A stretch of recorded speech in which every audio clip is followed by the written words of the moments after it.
So, welcome. I have one thing I want to show people before. I did say in a previous video that someone sent me something. I kind of sent him something ages ago, but he got me back, and it was actually well timed because I wasn't in the best of moods when I found out about the news that you all know in that previous video, and that is a picture from Billyart, or the Art of Billy, which is this here, the bowl, the next in the edition from the Art of Billy, which it's, if you haven't already seen his work, you need to go and get it. Buy it for someone who loves this stuff for Christmas. This I have now. I got 6 of these things. I'm not a big artsy person, but look at it. It's nice. Find the link for his website and his Twitters and all that there in the description and on the video. And yeah, let's get on with this.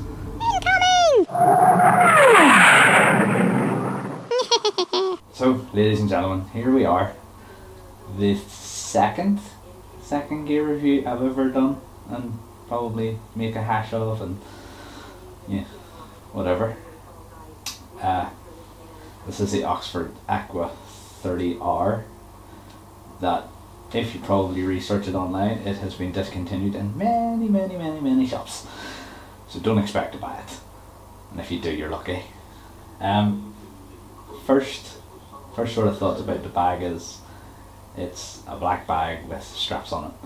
That's all it is. It's a black bag with straps. Can't really say anything, but I think the clue's in the name. It's an aqua bag. It's 30 litres. I've used this 2 winters already, and it worked. It worked really good, but the bag itself has a funny, wimpy, odory smell, and it gets on everything. Really, it's a standard bag. Nothing too fabulous. You get your straps, your side. What do you call it? I'm going to call it a side pouch. It's not a side pouch. It's a waist belt that comes off. Well, it definitely is off. Comes off and goes on. This is the good part.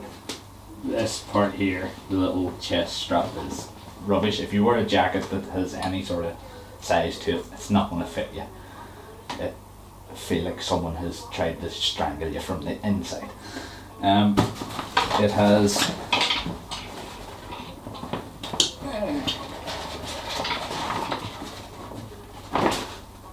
a roll bag top thing. Stops the water from getting in. No zips on the top. You just roll it down. It does blow itself up.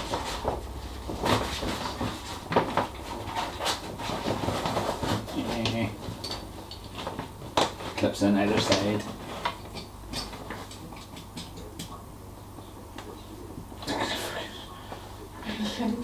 No. Here it goes. Ah, yay!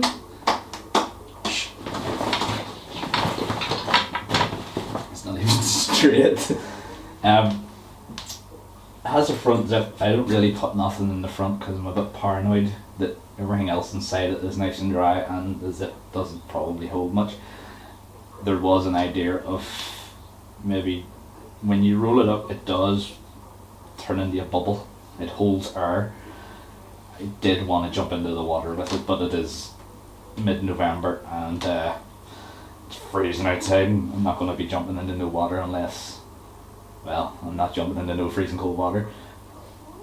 But maybe at 1,000 subs, if there was enough people wanted me to do it, I'll jump into the water with this and show you how waterproof it is at a later date, like summer, at like 32 degrees.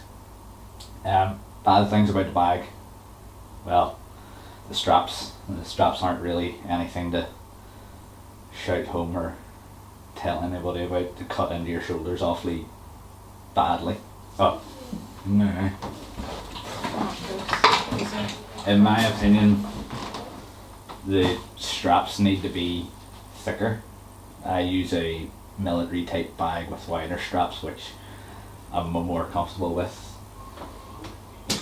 The waist, it feels secure, but it doesn't really feel like it's holding the bag. There is no back support, there's only the two pads. Overall, if it's a bag that you're going to use 24/7, 7 days a week, you might pay a wee bit extra and go for the smaller but ones with the back pad in it. All in all, it does keep stuff dry. It's in the name, it has to really, I think. In the guts of using it when I have did what it needed to, in the case of where the air is held in it, I would say that would be a good thing for when you come off, because you've got a airbag on your back, but we all know how expensive airbags are at the minute for bikes, so what, 30 or 40 quid for this airbag, might be a wee bit better.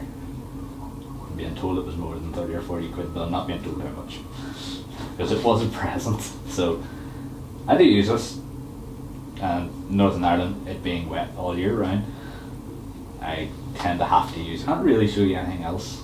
It has a little pocket on the side and a zip on the front. That's about the height of it. It's probably not the best review of the bag, but in my eyes it would get 6 out of 5 donkey heads. 6 out of 5? Yeah, I'll go with 6 out of 5 donkey heads. I'm going to do this donkey head thing, this is the thing. For all round, it loses marks for back support and straps. This is the second review that I'll be doing for the channel. It will be generally anything that I have paid for, not been given, because there's a lot of that being given stuff going around. Sponsored. Yeah, sponsored. Hashtag not sponsored. Unless Oxford, you watch this and you want to send me something, and we'll see how that goes. Yeah, it's not really much about this bag, but if you know someone's opinion, it makes it easier. The other one in this series is the one above it, which is the Icon jacket that I have, the Raiden jacket, Gen 1. I know there's many others, but as I always say, if you like the content, let me know what you want to see me test. If you know any companies looking to test things, send them to me. They'll go in a separate one, so. And yeah, 1,000 subs, you could see me jumping into the water with this. Just think of that torture. I'm not telling you what I'm going to jump into, but I could jump in the water with this. And yeah, hopefully there'll be more of these, a wee bit more outside and with a bike and stuff like that there, but the weather is a bit poop at the minute, so as always, remember to like, comment if you haven't already, subscribe, and yeah, see you in the next one.